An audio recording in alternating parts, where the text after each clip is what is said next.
We are Venom. And Thanos, I'm coming for you. What's that?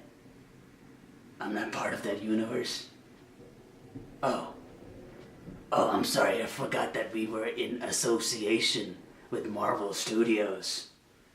I guess I'll just have to wait till Marvel buys Sony then. Yeah. Is the mask muffling my voice? Let's talk movies.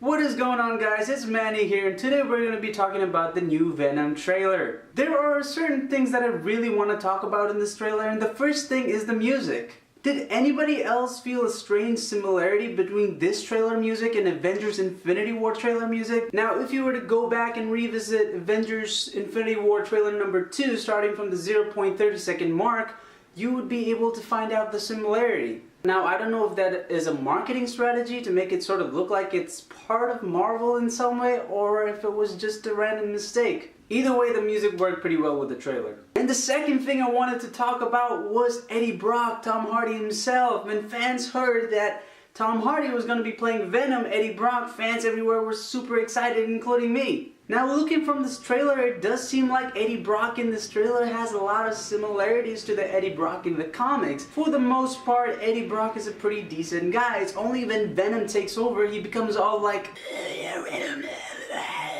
so sticking to the source material is always a good thing for any comic book movie, so they got that going for them really well. Now, the next thing I wanted to talk about was how Venom, the character, the symbiote, the Venom himself, was done. And I gotta say that I'm a little confused, because in the comics, Spider-Man is the one who gets the symbiote first, and then it copies his characteristics and his powers and his look, and then it transfers into Venom. But in this movie, it seems like Venom has his look already just there, and it doesn't seem like that would quite possibly happen, because the eyes is something that the Venom symbiote got from Spider-Man's costume. So that part, I don't know how that's gonna be done in the movie. I hope they have an explanation for how that all happens. And there were rumors that Tom Holland was gonna be in this movie, but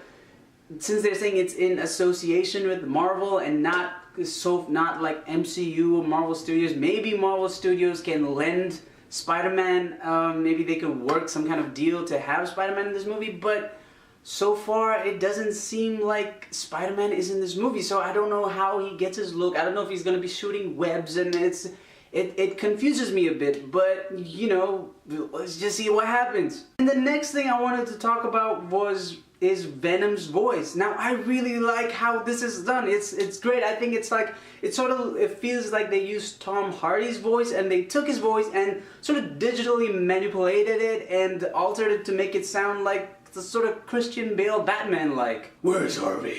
I'm Batman. I'm pretty confident this is actually Tom Hardy's voice for Venom, because he's done this before from experience. He was Bane, guys. So you've come back to die with your city? No, I came back to stop you. So the Venom voice, you know, that's something I'm not gonna get tired of. I'm gonna give them that. That's good. It's pretty good. Good job, guys. Good. Good.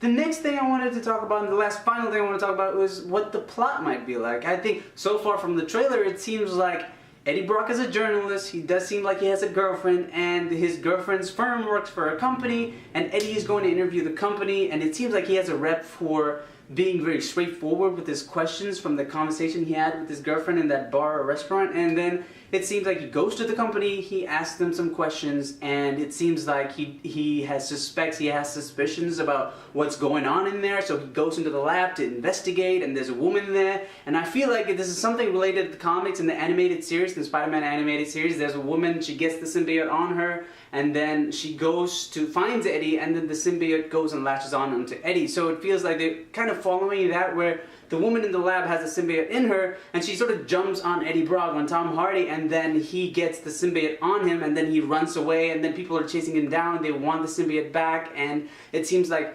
Tom Hardy, Eddie Brock, and Venom have conflict with each other on saying who wants to, you know, do what, like who's gonna take over, who has to be in control, sort of thing. I'm kind of scared that the symbiote would be Venom, the character himself, would only appear at the end of the movie.